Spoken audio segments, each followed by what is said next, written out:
We've now got Vicens, the CEO of Acamon.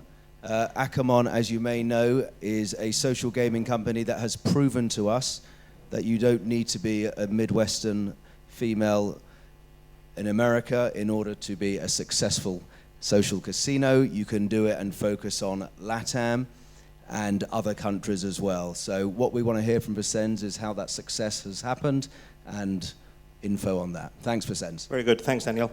Well, we really didn't have any other option. When we started in July 2011, the North American market was already crowded. There were people exiting the industry when we started, so not a good sign. Playtika was about to be sold, IGT doubled down. We were also quite moderate on our fundraising. We've never raised more than $4 million total in the history of the company. And so we decided to focus on where nobody else was, which was Southern Europe and Latin America. Let me tell you a little bit how the story went. Well, first a little bit. When you don't find me working, you find me watching FC Barcelona games around the world. I'm known to find the weirdest bar in Thailand to watch it at any other time. My background is in real money gambling. Some of you might know the Thirsa Group. It's a pretty big group, 2.5 billion in revenue. I used to manage the interactive division as CEO. Then I left the industry and run the airline which flew me here last night with 2 hours delay. Obviously, I was not running it anymore. That's Welling. I did the IPO. Since I left, it's been downhill for them. And right now, besides my day job at Acamon, my new baby is Billy Mobile. You see 3 of my guys there. I'm chairman of this ad network. Some free advertising for another company that I'm involved. I'm usually based in Barcelona, although Tel Aviv happens to be my second base, and even more so now, for reasons I'll explain later. So why LATAM? I told you a little bit. First, because we had no other option. Second, because even a stopwatch is right twice a day. So we started with LATAM with really not much idea if this was going to work or not, and apparently it has. So can you make a successful social casino company focused only on Latin countries?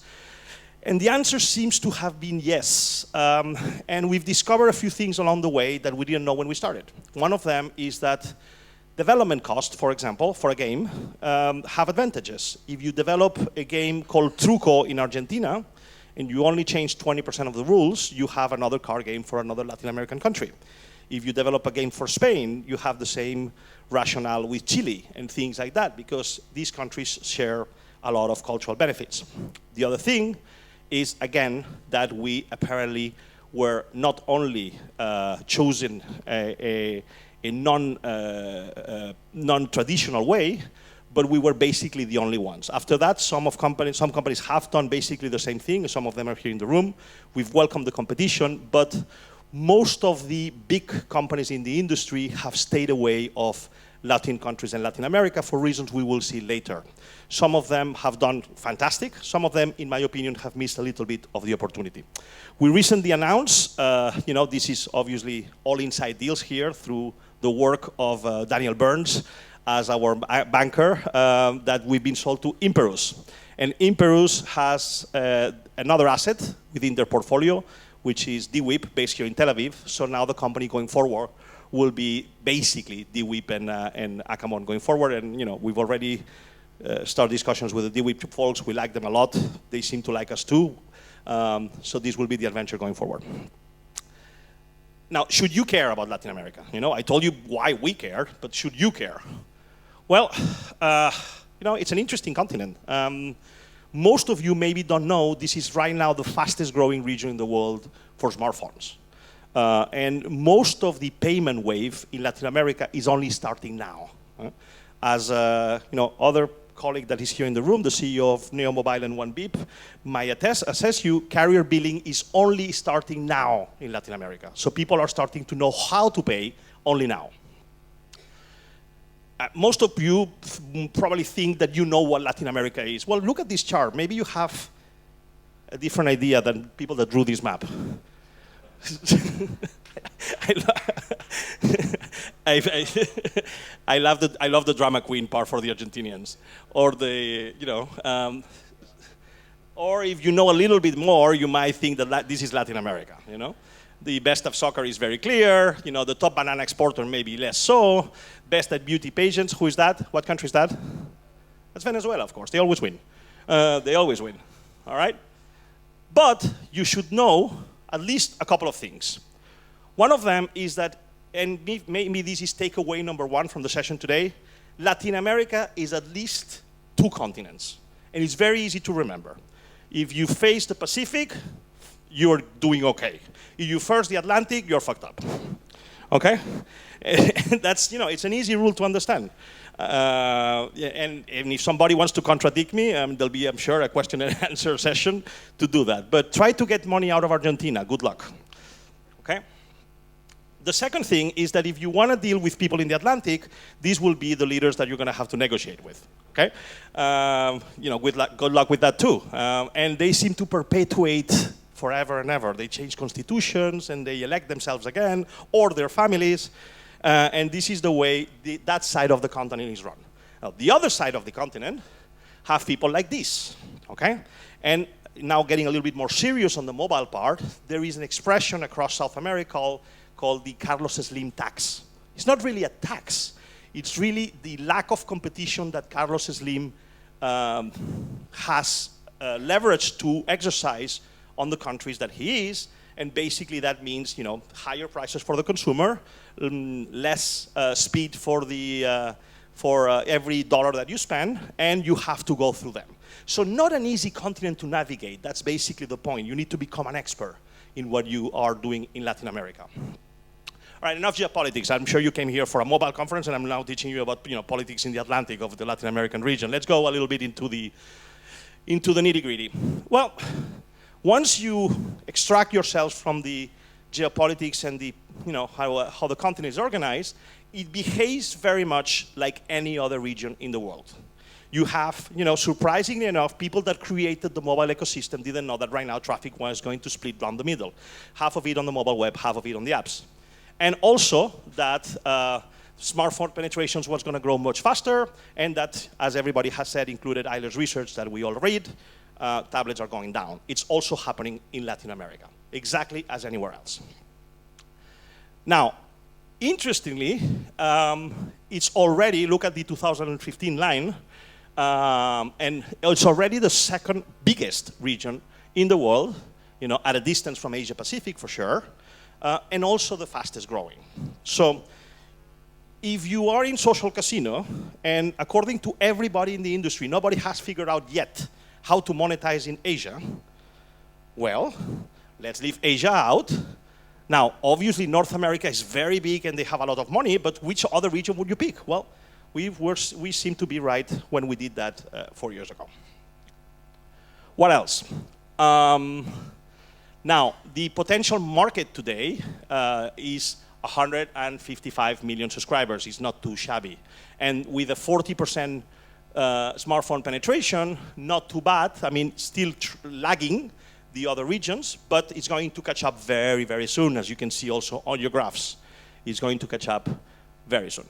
And that's the idea, that you are still on time to learn, you know, not only in social casino, but in the other gaming categories, how to make a viable business in Latin America. On social mobile, combination of social network and mobile, the region is already very mature. You know, when you speak to representatives at Facebook, which we are very fortunate to have a very good relationship with, they tell you that Colombians, they always speak the same example, or Brazilians are experts at Facebook. And you combine that with the fact that they now use Facebook on their mobile phones, perfect targeting. What do Latinos play when they go on social casino? Well, he knows. They play exactly the same things that everybody else, but you need to add a new category, which is video bingo. Which a few of us competing for the same dollars. I'm looking at one of them. And video bingo is basically a slot with bingo balls falling. It's the same thing, okay? They love that, but they monetize well on slots and bingo. They also like local games. You know, I mentioned Buraco in Brazil, Truco in Argentina, and other local games. Very cheap to develop, very good for customer acquisition, and that's what they do. Do they pay? Now that's that's the thing. That, otherwise you're stuck with only the free part of the freemium, and the reason and the fact is that yes, they pay. A few things to know about Latinos. I don't know if I'm going to mention all 5 because otherwise I'm uncovering all my secrets, but a few. The first one is promotions. This is my favorite example. People that have seen me in all these casual connects over the year will be bored because I always tell the same thing. What do North American-facing companies do when they go to Latin America or to Spain? They run a Thanksgiving promotion and they put a turkey into the Facebook feed. Now, a turkey doesn't mean anything. Well, it means a turkey, but it doesn't mean a promotion. People don't understand why you're spending your ad dollars on a North American date when you're trying to target Brazilians. That's one thing. The other 4, very quickly, local customer service. You need to have, we staff people with Brazilians, we staff people with Spanish, Argentinian accents, local customer service, local payment systems, which is especially important on the .com presence, less so on mobile, and local affiliates and ad networks. And then you can make money. How much of that? Well, right now, it's public figures because most of the numbers of Acamon are disclosed, and even more so in the context of the transaction. We are just south of $2 million per month, growing at a healthy 30% per year, and with a 28 EBITDA margin last time we checked, 28 EBITDA margin. Has taken us 4 years to get here, so it hasn't been easy from day one, but now seems to be doing well. Okay, this is too much. Most of you might think you're late to the Latin American party anyway. Well, you can always say mañana, mañana, which is very popular in the region, and postpone the decision to try to do well in Latin America. There are some clouds in the region, very clearly Brazil, which has been the big engine for Latin America itself, and for Acamon in particular. Brazil is facing some challenge, both at the geopolitical level and at the street economy level. But the conclusion, in my opinion, is that you need to kill calm and go Latino. Why not? It's a great region. And lastly, if we go back to Acamon, how are we planning to do it? Well, with our colleagues from DWIB, when the transaction is finally closed, which should happen in the next 4 weeks, we should be a top 10 social casino company with a 3% market share. As you see in this industry, market share is concentrated at the beginning. I think it's an interesting addition. We will be, by definition, the most geographically diversified company in the industry. DWIB's customers and Acamon's customers have 0 overlap, which I think is very interesting, and also have a public vehicle for further growth. So I think that's interesting too. And the big secret is that whatever works in Latin America works for 50 million people in North America, which are Latinos that live in the US. We basically have expenditure levels of the rest of North Americans, but they like the South American content. So this is very attractive to us going forward. And with all of that, thank you very much, and I'm open for questions.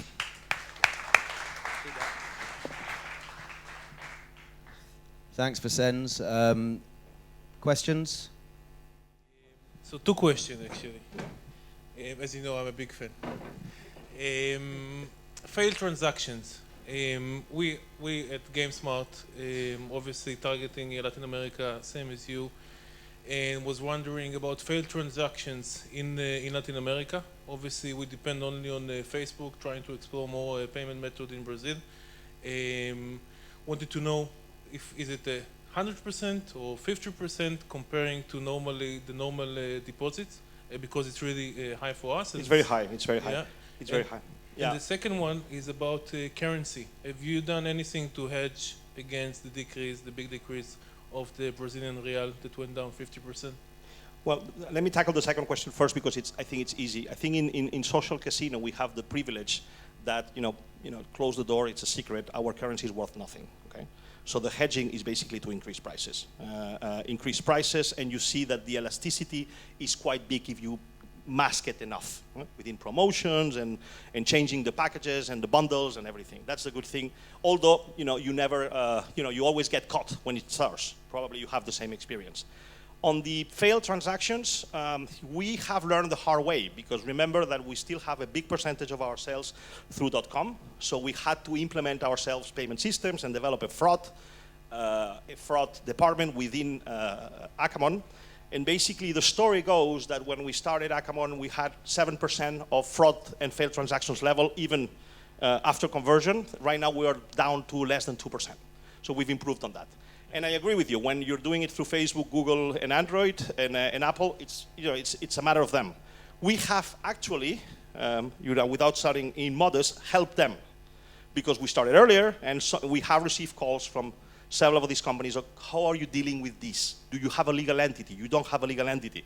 We try to help them because it's in our best advantage too. But it's a complicated issue. Payments in Latin America is always a complicated issue. Thank you. Just one in the middle over there. You what? Okay, I've got a mic. Okay. Should I wait? No, go for it. I'm just wondering, there's been a lot of discussion today about branded content here at the back. Branded content versus, for example, this morning Playtika saying that they're 99% their own content. And I'm just wondering, particularly with your bingos, is that all own in-house developed, or have you gone with things like Zetro and that sort of thing? I'm just wondering whether you have a view on that. Well, it's public information. We've 95% of our content is self-developed, or 96. The only licensing agreement we have is with Zest, so it would be Zetro's competition. We've launched, to my own recollection, I think right now 2 Zest games, and there's plans for at least a couple more. They have performed very, very, very well, but our video bingos have performed well too. Now, if you speak about licensing, I think licensing is an opportunity in Latin America. There's no secret. I've always loved to do a Shakira slot machine. Haven't been able yet, but I think it is an opportunity. Nobody has used Latin American relevant brands in south of the Rio Grande. Hi, I have 2 questions. One is, do you think there is a must to translate apps into Spanish and Portuguese? Yes. All the game? Yes. Even if it's slots and stuff like that, everything? Yes, absolutely. Otherwise, you're going to get, in iOS, you won't feel it that much, because people that have Apple devices speak English and have credit cards, you will miss the rest of the market. Okay. And second question is, do you think that a Western app developer should also integrate into the local operators' app stores and not only... That's a key question. And again, you have people in the audience that know a lot about these things. But my own opinion is that the alternative app stores that we have seen in Latin America, and I will not mention names even if you torture me, are scams. They are basically pushed by the telcos that have too much leverage in the region, and they propose payment systems and pricing points that are not competitive to the rest. If somebody wants to do an alternative app store that is good to the consumer, I'm sure the users will use it. But so far, we have not seen an honest proposal. Any more? Vicens, how long do you see the .com part of your business carrying on, so before the move to Facebook and mobile? I think if we were in another genre within games, it would be over by now. But the demographics of social casino make it still very appealing. Now, if I still need to see, maybe us, maybe somebody else, a good HTML5 mobile version of mobile web that works in social casino. If that goes forward, I think it's going to be as long as normal web. Otherwise, it will be slowly fading out. But we've kept growing on .com. And we know, I don't know. Everybody says that we were going to be dead on .com, and it hasn't happened so far. Just a question over there. Sorry, one sec. Just for the microphone. Hi. I was wondering which strategy you believe, after your experience, to focus on a long tail of local apps, like you had in the beginning, or just on a mega app that has high-level content, local content? The math on local games continues to be compelling, meaning it is cheaper to acquire a user through a local game and then transfer them to social casino than acquiring them straight into social casino. The math continues to be there. Now, how do you play that card well on mobile? Are you developing one local game per market and then from there acquiring and then transferring, or do you combine them all in a single lobby? I think neither you or me or nobody else has solved that yet. We have plans going forward. We're going to have a test market of that in first quarter of 2016, and we'll take it from there. It's basically, it goes back to Daniel's question, is how do you replicate the successful desktop strategy that we had on mobile with the different characteristics of the mobile ecosystem? Any more? Okay, when do you see the big guys coming in then? I don't know. I mean, at every conference, the Playtika guys are scaring us. Oh, we're coming to Latin America and everything. And then, and we see them on the rankings on mobile. And I think on mobile they are very strong already. I think the combination of white labels, media partners, desktop, Facebook, and mobile, the entire ecosystem is harder for them to replicate. But I think they would, everybody has the same stats. So it would be, there's no reason people are not going to Latin America, for sure. Thank you very much, Vicens. Thank you. Thank you very much. We've got break for half an hour now.